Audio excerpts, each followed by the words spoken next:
Bonjour tout le monde.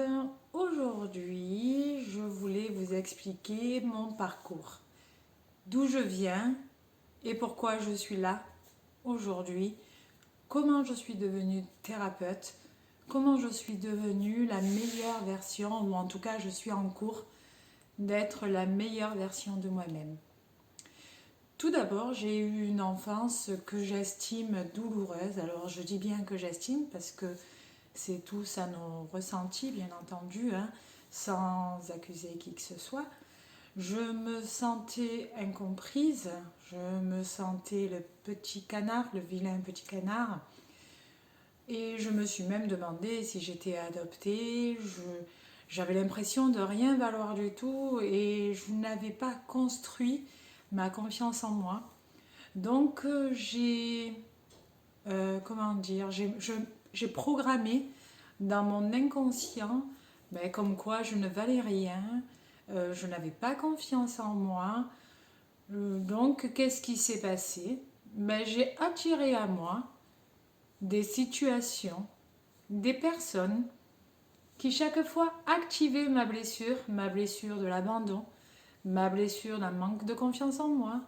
Donc, j'acceptais tout et n'importe quoi, même l'impensable parfois. J'acceptais qu'on ne me respectait pas. Et ça a duré comme ça. J'avais vraiment la tête dans le guidon. Je m'en apercevais même pas de ce fait-là. Parce que c'était une routine. Pour moi, c'était une normalité. Donc du coup, je me suis jamais interrogée. Puisque c'était ma vie, c'était comme ça. J'estimais que c'était normal. Jusqu'au jour où mon premier déclic a été ma formation d'aide-soignante. C'est un métier particulier parce qu'on est confronté à la vie, à la mort, aux blessures, aux maladies graves. Donc on prend conscience que la vie est fragile, qu'elle ne tient qu'à un fil. Et aussi, au gré des rencontres, j'ai rencontré une personne, une en particulier à laquelle je pense, qui m'a mis sur la voie de la spiritualité, qui m'a fait comprendre, ou en tout cas qui a ouvert une brèche pour me dire, mais Céline, ce n'est pas normal tes réactions, ce que tu acceptes. Donc du coup, j'ai commencé à ouvrir les yeux et à me poser des questions différentes. Dans le style, s'il me restait que moi à vivre, est-ce que je voulais continuer à vivre la vie que je menais? Même si elle avait des avantages, mais est-ce que je voulais vraiment ça? Et la réponse a été non. Donc du coup, j'ai divorcé parce que mon mari était une personne très bien en soi, sauf qu'il ne me convenait pas. Donc du coup, j'ai accepté ce fait-là. J'ai accepté cette rupture et tout ce qui engendrait de compliqué, mais pour moi, c'était devenu une évidence. Je voulais autre chose. Évidemment, ça n'a pas été facile puisque je me suis retrouvée seule pour la première fois de ma vie, seule avec deux enfants. Je n'ai pas vécu d'adolescence, donc du coup, toute cette effervescence est ressortie. J'ai vécu en 2 ans une vie encore plus traumatisante puisqu'il y avait toutes les blessures. Enfin, j'étais un petit peu perdue, les événements, les personnes, enfin bref, tout s'enchaînait à une allure où j'en ai eu la tête qui tournait. Et un jour, j'ai fait une dépression.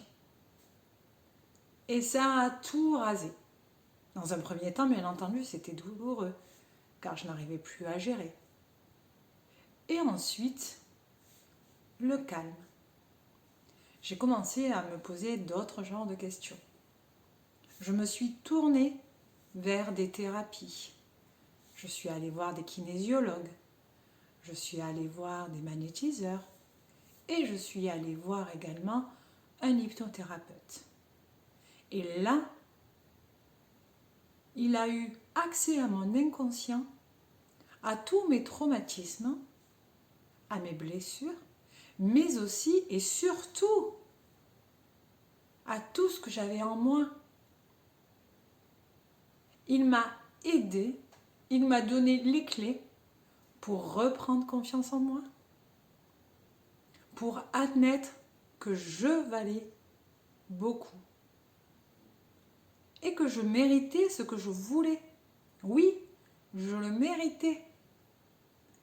Et j'en ai pris conscience. Et là,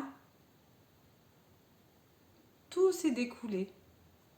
J'ai rencontré, ou en tout cas j'ai redécouvert mon meilleur ami qui est aujourd'hui mon compagnon, que je vis une belle histoire d'amour parce que c'est tout dans le respect, tout ce que je voulais. Il m'accepte tel que je suis, sans vouloir me changer. Mes enfants, ils m'ont vu évoluer et ils m'en félicitent. Et là, je me suis dit, mais moi aussi, je veux être thérapeute. Parce que je comprends ce que les personnes vivent. Je comprends ce que la plupart des personnes traversent comme douleur. Les étapes qu'on a à traverser, qu'on croit que ce n'est pas possible. Et pourtant, oui, ça l'est. J'en suis la preuve. Il suffit des clés, il suffit d'une main tendue. Il suffit aussi que ce soit le bon moment, comme ça l'a été pour moi. J'ai donc fait 2 formations d'hypnose. Pourquoi 2? Parce que la première me convenait sur certains points, mais pas sur tout. Donc j'en ai fait une deuxième qui est l'hypnonatale, qui est basée beaucoup plus sur la visualisation. Et j'ai fait un mix des 2. Et c'est devenu ma méthode, celle qui me ressemble.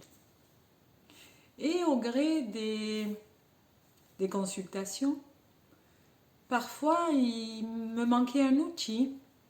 Donc j'ai commencé à faire des formations de l'EFT. Et puis des cartes. Parce que ça m'a aidé, ça me guidait à voir la personne où elle en était, qu'est-ce qui bloquait. Et j'ai constaté que ça pouvait aider également les gens en face de moi. Puis ensuite est venu le temps des soins énergétiques pour appuyer l'hypnose que je propose. Et voilà. Voilà le genre de thérapeute que je suis. Je suis une thérapeute qui est empathique. Empathique parce que j'ai vécu un grand certain nombre de choses. Avec une écoute active.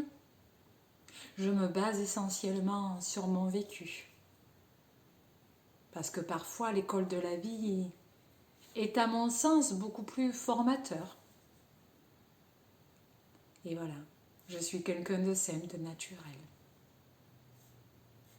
Et aujourd'hui, je suis à Saint-Cana. J'ai 2 enfants, 2 adolescents, un mari. Et je débute dans ce métier de thérapeute que j'aime beaucoup. Pour moi, c'est une passion. J'aime apporter des clés aux autres. J'aime leur dire que la voie de la guérison, c'est tout en eux. C'est grâce à eux, moi je suis qu'un canal. Voilà ce qui m'anime. Voilà ma mission de vie. Je vous remercie de m'avoir écouté et je vous donne toute ma gratitude. Et je vous dis à très vite. Au revoir.